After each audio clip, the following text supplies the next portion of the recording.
ګرانو کتونکو سلامونه کوم. ملب خان شیرپوست تاسو په خدمت کې حاضر دی. د جمعې مبارکه ورځ ده. ګرانو کتونکو دا خور ورور په دې څنګ کې وینئ د دوی په کور کې څلور غټ مازوره دي او دوه واړه مازوره دي.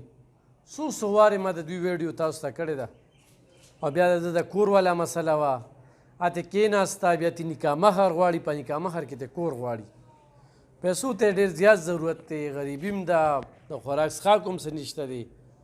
ایخ په نیغه ورسره تعاون کولی شي، مدد ورسره کولی شي. په دې ویډیو باندې به دوی نمبر وي او ډېر انتخایي حقدار خلکه دي، ضرورتمند خلکه دي.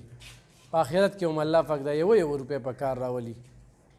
دله مونږه رشکه بیا هغه جوړه کړله. هغه رشکه چې کومه ده نن په 300 روپۍ تیل شو، وایي چې د کمې را پیدا کړي. څه به وایي په دې باندې؟ نو بس چې موږ سره دا خلک امداد وکړي، ډېر زیات غریبانان یو، بل هغې رانه پرتوګ او کمیس رانه وباسي، راته وایي موږ له دا پیسې را پیدا کړئ چې هر څنګه وي.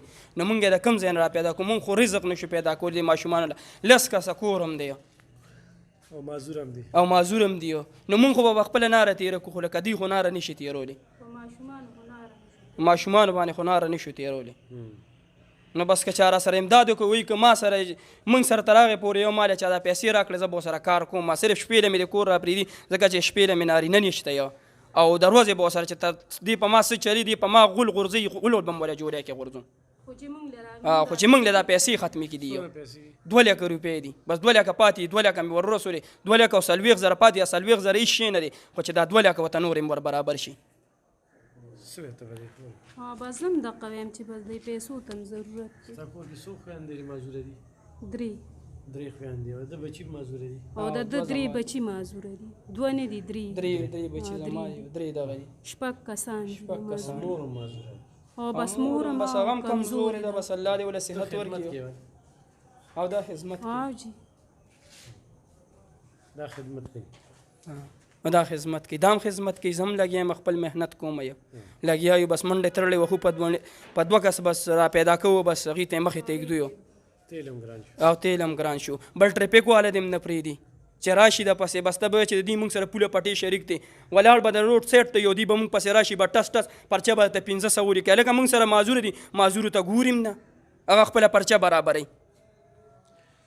د 400 ټریفک والا ته زه وایم ابل دله ما یو چټ ورکړو، نو هغه ته 400 یو ټریفک والا شلو دی. یو دله نوم نه ورځېږي نه. زه به د کور ته تلم او د کور مخې ته به زه ولاړم، د ایمان به ما کتلو چې دې ځان ته څونه د بدماش بچې وایي. خو بس نوم یې نه ورځي، بدقسمتی نه چا پسې به ګرځو.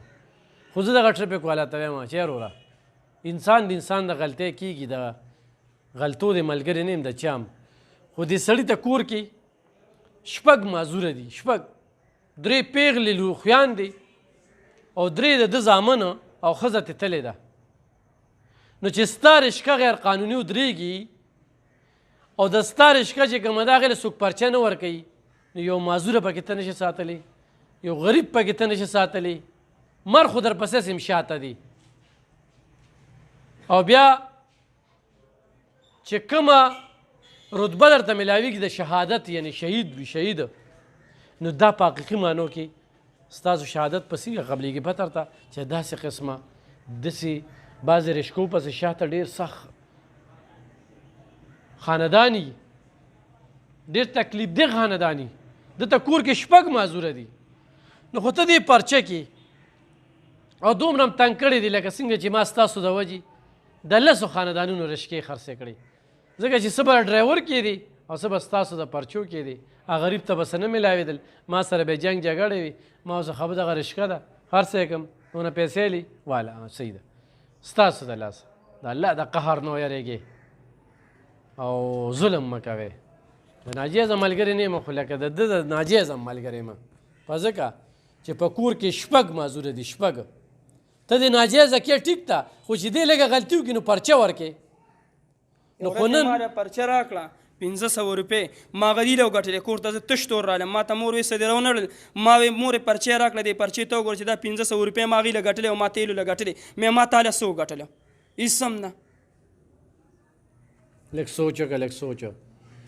او خو دې پېرې راته د شکایت وکړو نوم به د ټرافیک والي زده کې صحیح چې ده دې بس سر کې ښکرې مې ښکرې که نه صحیح دا ښکرې به وله راماتومه ښه صحیح دی زه به درته ووایم چې ته معلومات کوم د پسې وایې نوم دې څه دی صحیح چې تا په ناجیزه باندې پرچه کوي که نه صحیح نو ما ته به وایې صحیح او باقاعده چې کوم دی نو تصویر به د لوباسمه او بیا به دې په دې سوشل میډیا به دې بیا سم شرمومه د خدای تعالی بندګانو د الله د قهر نه یریږئ لږ پکې اخرت ته پاره هم ګټه کوئ د یو سړي د کور تپوس کوئ چې یاره دې مزدورۍ له دوسې څومره په سخته سره مزدوري کوي د ده د کور خال چې دې وکته که نه نو ټول مړي دي ورسره کره شپږ ډېر سخت ژوند دی نو خو د ده دپاره زه داسې وکړم نو الله پاک به مې نه نیسي الله پاک به مې نه نیسي ګرانو کتونکو دومره حقدار دي چې ستاسو د یوې روپۍ دا به ضایع نه ځي ښه الله پاک په دې اجر درکړي ضرور ورسره مدد وکړي دا زموږ د طرف نه واله دی که د دې وړو دپاره چڼۍ دي او لوښي دي او کپړې دي ښه